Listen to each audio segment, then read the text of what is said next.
Well, crime victims from all walks of life are invited to attend the 23rd annual Candlelight Vigil. Here with all the details are Chris and Uliana. So Chris, tell us a little bit about the Candlelight Vigil that's going on this Thursday. Well, this is the 23rd annual vigil, and basically what we like to do is we like to invite crime victims of all walks of life, people who've suffered robberies, lost loved ones through a homicide, people who have been assaulted, people who've been sexually assaulted, and we'd like them to come together and feel the support and the love of this of the Jefferson County Coalition for Victims of Violent Crime.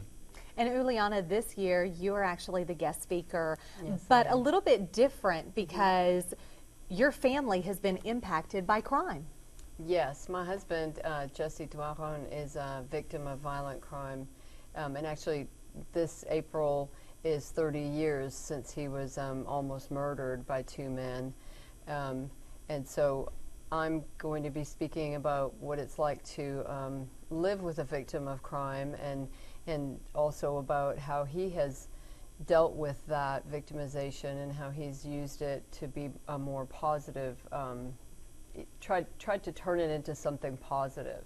And here's a picture. That's what he looked like, yeah.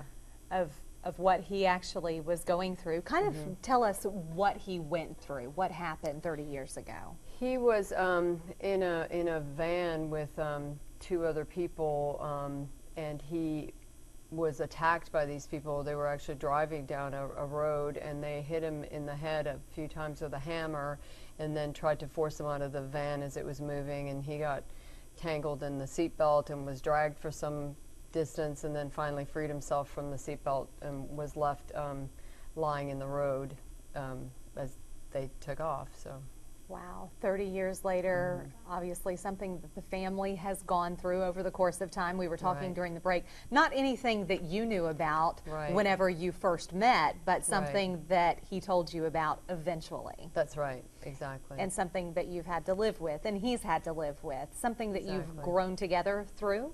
Right, grown together through, and something that now our children know, and they know what happened to their father, and it's something that they're aware of and have to live with as well. And how important is the Candlelight Vigil for those victims of crime to attend, and even family members?